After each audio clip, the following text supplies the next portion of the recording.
අයිබෝන් කියලා පිළිගන්නවා ඔයාලා හැමෝම අපේ Simplify X YouTube channel එකට. අද අපි අරන් ආවේ ඔයාලට Microsoft Word සම්බන්ධ tutorial එකක්.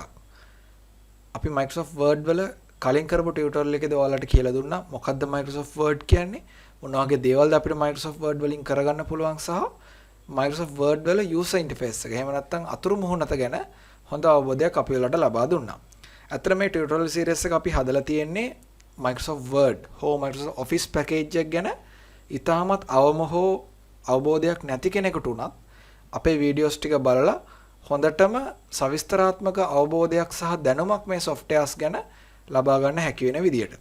ඉතින් මේ වීඩියෝ එකේදී අපි බලාපොරොත්තු වෙනවා ඔයාලට කොහොමද Microsoft Word පාවිච්චි කරලා ලියුමක් හදලා ඒක print එක ගන්න තත්ත්වයට පත් කරගන්න කියලා.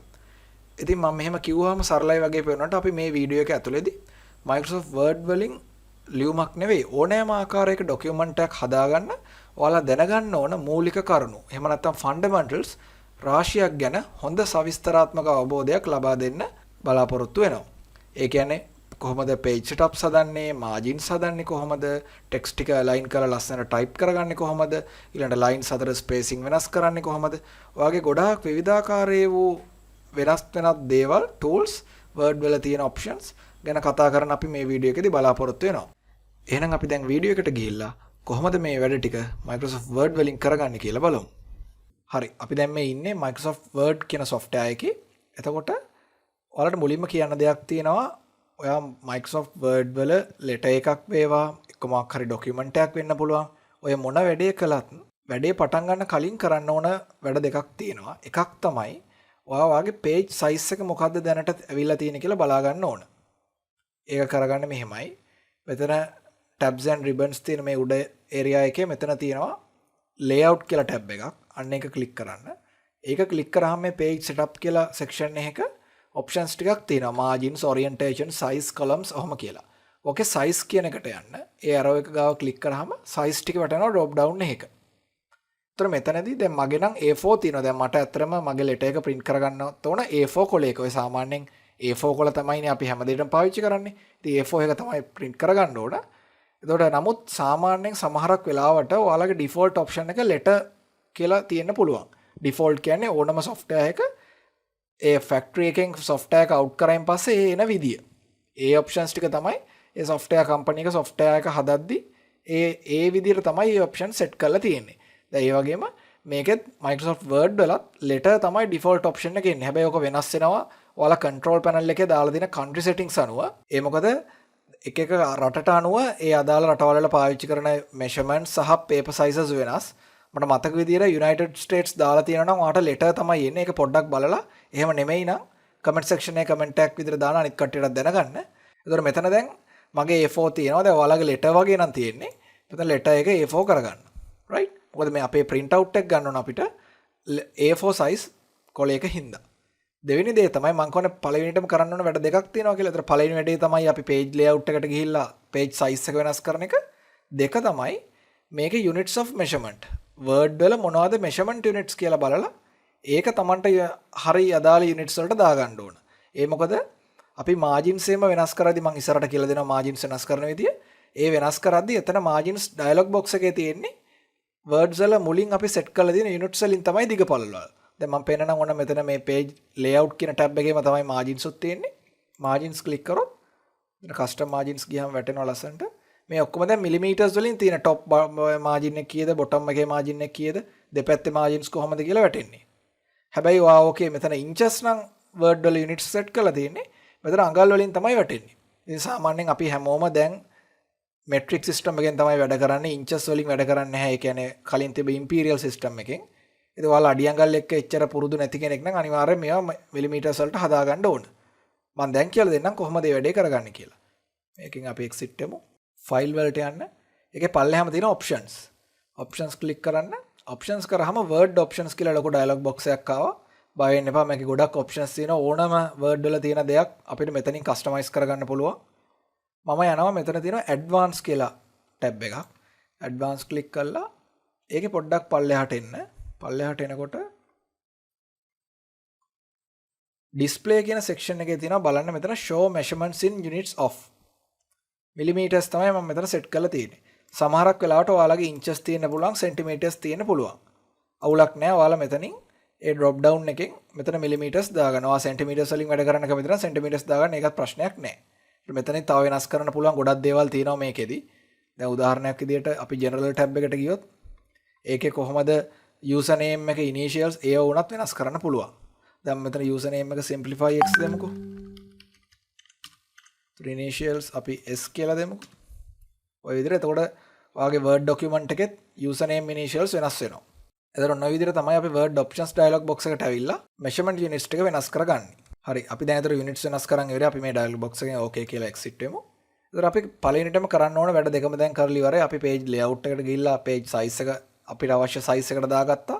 ඊළඟට measurement units ටික අපි දාගත්තා millimeters වලට. දැන් අපි මේක ලියුමක් හින්දා type කරන්නේ. මම තව පොඩි දෙයක් වෙනස් කරනවා. margins ටික පොඩ්ඩක් හදා ගන්න ඕන මට කැමති විදියට. ඒකටත් layout කියන tab එකේ page setup section එකේ margins කියලා එකක් තියෙනවා. ඒක down arrow click කරලා custom margins වලට යන්න. දැන් මෙතන ඔයාලට custom margins ඕනේ නැත්තම් මෙතන කියන්නේ predefined settings කියලා අපි කියනවා. word වලින්ම හදලා දීලා තියෙනවා ඔයාලට option දෙක තුනක් category. ඒ කැමති එකක් ඕන නම් select කරගන්නත් පුළුවන්. දැන් මේ narrow කියන්නේ ඒ margins ගොඩාක්ම පොඩි. දැන් ඔයාලා දන්නවනේ document එක margin එක කියන්නේ දැන් මෙතන මේ ඔයාලට පේනවා මෙතන. මෙන්න මේ නිල් පාට lines සහ page එකේ කෙලවර අතර තියෙන gap එක තමයි margin එකක් වෙන්නේ. එතකොට දැන් බලන්න narrow moderate ඔහොම කියලා තියෙනවා. දැන් narrow කිව්වොත් ගොඩාක්ම අඩු margins තියෙන්නේ. එතකොට normal කිව්වොත් සාමාන්‍යයෙන් ටිකක් ලොකු margin එකක් තියෙනවා. මට ඕන පොඩ්ඩක් මේක වෙනස් කරගන්න custom margins වලට යන්න.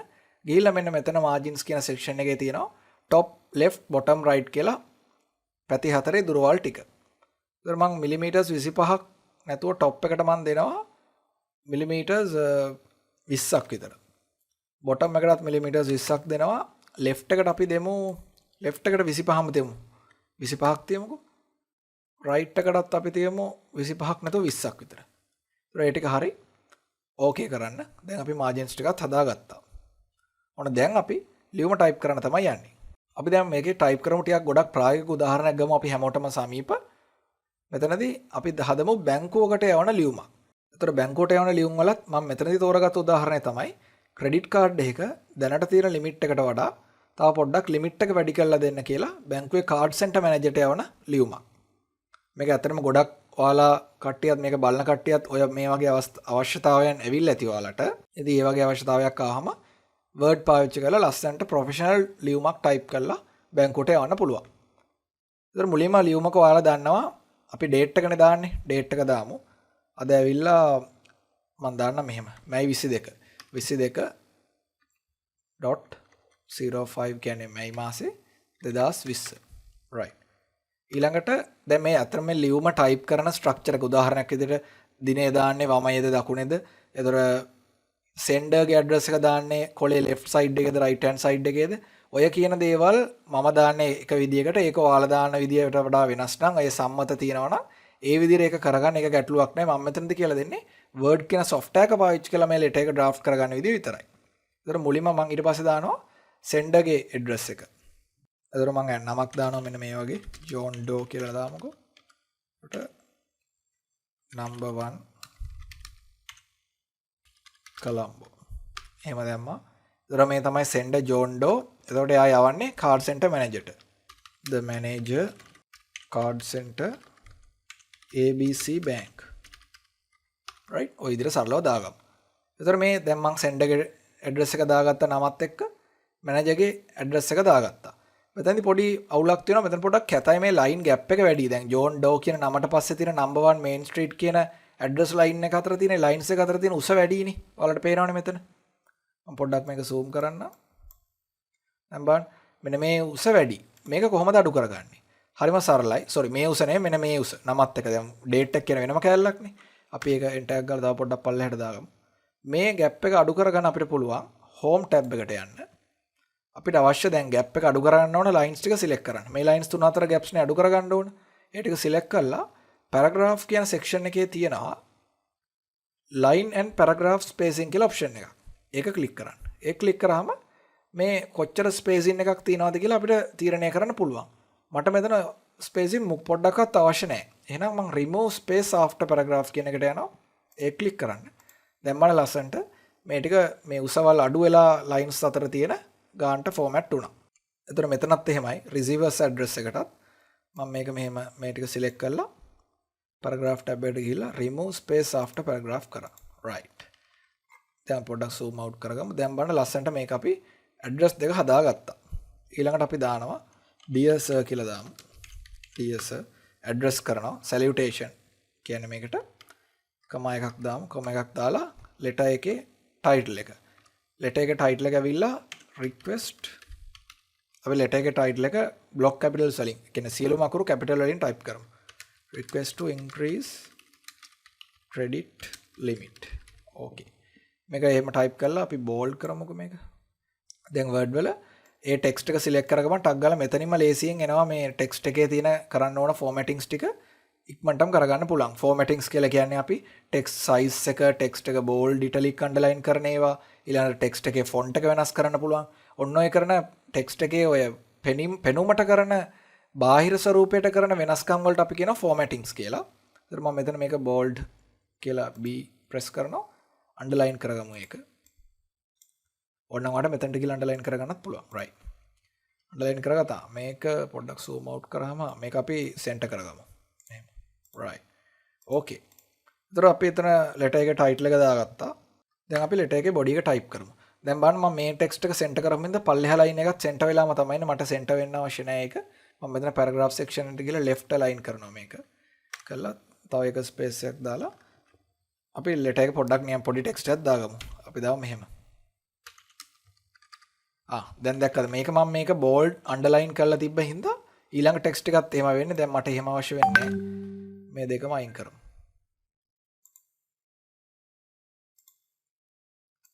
type කරමු I kindly request you to increase the credit limit of my credit card. අපි දාමු ඊළඟට මේක දාමු බැංකුවත් එක්ක එයා ටිකක් හොඳ කාලයක් ගනුදෙනු කරපු හින්දා ඒ සම්බන්ධතාවය මත එයා හිතනවා කියලා එයාගේ ක්‍රෙඩිට් ලිමිට් එක වැඩි කරයි කියලා. since I have been maintaining a good relationship with the bank, I think that you will consider my request. right. ඉතින් අපි body එක type කරගත්තා. ඊළඟට මට දාන්න ඕනේ මගේ card details ටික පොඩි list එකක් වගේ ලස්සනට අර ඔයාලා දන්නවනේ අර ලියුම් වල තියෙන්නේ point form එකේ ඔන්න ඔය විදිහට දාන්න ඕන.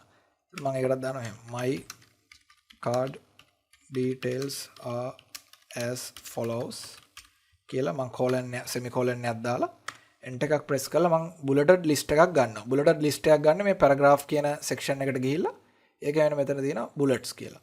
right. එතන මම දානවා මගේ card number එක දානවා ඉස්සෙල්ලාම card number. එතන මම මෙතන 1 2 3 4 5 6 කියලා කොහොම number එකක් දාමුකෝ. එතකොට name on card කියලා හෙවුත් තියෙනවනේ.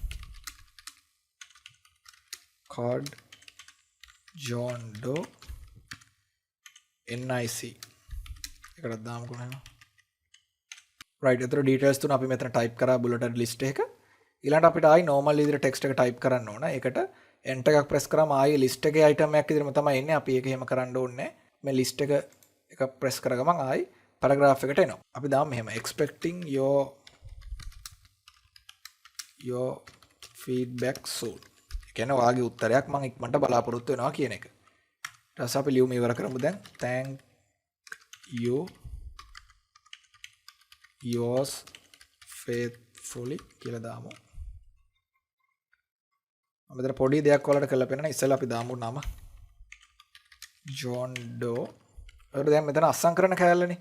සාමාන්‍යයෙන් මම ගොඩක් දැකලා තියෙනවා ටයිප් කරන ලියුම් වල මෙන්න මෙහෙම ඩොට් පේලියක් තමයි තියන්නේ. එහෙම තිබ්බහම ඒක අවුලක් නෑ. හැබැයි මම නම් මෙතන මම එහෙම පාවිච්චි කරන්නේ මම කරන්නේ අන්ඩර්ස්කෝර් පේලියක් තමයි මෙතනින් දාන්නේ. කියන්නේ මෙන්න මේ විදිහට. කීබෝඩ් එකේ ඔයාලට අන්ඩර්ස්කෝර් කියන මාක් එක බලා ගන්න පුළුවන්. සමාන ලකුණ තියෙන කී එකට වම් පැත්තෙන් තියෙන කී එක ඇත්තට මේක. බෑක්ස්පේස් කී එක තියෙන තැන තමයි ඒක තියෙන්නේ. shift underscore මෙන්න එහෙම underscore පේලියක් අපි තියන් යනවා. ඒතර ලස්සනයි දැක්කද dots තියෙනවට වඩා. ඔන්න ඔය අපේ ලියුම අපි ලස්සන type කරගත්තා. දැන් බලන්න අපි මෙතන උඩින් date එක දාලා margin set කරලා ලස්සනට අපේ වැඩේ කරගෙන ඉවරයි. හරි. අපිට දැන් තියෙන මේක print කරන්න. සාමාන්‍යයෙන් ඔයාලා දන්නවා අපි බැංකුවට ලියුම් හදද්දි කරන්නේ print කරලා ඒක අස්සම් කරලා බැංකුවට ගිහින් දෙනවා. එතකොට මේක මේ විදිහට කරලා type කරගෙන ඉවරුනාට පස්සේ file කියන එකට යන්න ගිහින් print click කරන්න. මේ තියෙන ඔයාගේ document එකේ print preview එක. දැන් ඔයාට හිතෙනවා නම් මෙතන margin එක පොඩ්ඩක් මදි කියලා. දැන් මට නම් හිතෙනවා මෙතන margin එක පොඩ්ඩක් මදි. අපි 25 තිබ්බ එක 20 කරානේ. අපි ආවේ layout එකට ගිහිල්ලා margins වලට ගිහිල්ලා custom margins කරලා 20ක් නෙමෙයි අපි 30ක් විතර දාමුකෝ millimeters. දැන් ඕකේ කරමු. file print එකට යන්න කියලා. දැන් හරි. දැන් margin එක අවුලක් නැහැ. මට ගානට මේක ලස්සනට තියෙනවා. ඉතින් මේ ටික මෙහෙම කරලා ඔයාලට print එකක් කරන් බැංකුවට ගිහින් දෙන්න තමයි දැන් තියෙන්නේ. ඉතින් ওই විදිහට තමයි Microsoft Word වල ලියුමක් type කරගන්නේ. ඉතින් මේකෙදි අපි ගොඩක් අලුත් දේවල් ඉගෙන ගත්තා. margin set කරන්නේ කොහොමද? Word document එක unit set කරන්නේ කොහොමද? ඊළඟට page එක තියෙන layout එක හරියට size එක හදාගන්නේ කොහොමද? ඔයගේ අලුත් දේවල් ගොඩක් ඉගෙන ගත්තා. bulleted list එකක් පාවිච්චි කරන්නේ කොහොමද? එතකොට signature field එකක් දාන විදිය. ඊළඟට මෙතන lines අතර gap එක අඩු කරගෙන විදිය. දැන් ඔයාට ඕන නම් මෙන්න මෙහෙම කරන්නත් පුළුවන්. දැන් මේ gap එක මම මෙතන පොඩ්ඩක් zoom in කරන්න. මේ gap එක මදි කියලා හිතනවා නම් මේ ටික select කරලා අපි අර කලින් තිබ්බ ඔක්කොම spacing අයින් කරානේ. මෙතන කියලා මේ එකක් හරි මම 1.5ක් විතර දෙන්නම්. ඒතර මෙතන gap එක වැඩි. ওই විදියට. ඉතින් ඔන්න ඔය වගේ අපි ගොඩක් අලුත් දේවල් මේකෙදි ඉගෙන ගත්තා. මම හිතනවා ඔයාලට මේ ටියුටෝරියල් එක ගොඩක් ප්‍රයෝජනවත් වෙන්න ඇති කියලා. right. එහෙනම් දැන් ඉතින් අපේ වීඩියෝ එකේ අවසානයේ තමයි ඇවිල්ලා ඉන්නේ. මේ වීඩියෝ එකට like එකක් දාන්න, share කරන්න ඔයාලගේ යාළුවෝ අතර එයාලටත් අලුත් දැනුමක් ලබා ගන්න. අපේ channel එක subscribe කරලා නැත්නම් subscribe කරන්න. ඒ වගේම bell button එක press කරලා notifications on කරලා තියාගන්න. එතකොට ඔයාලට පුළුවන් අපි වීඩියෝ එකක් upload කරපු ගමන්ම email notification එකක් කරා දැනගන්න.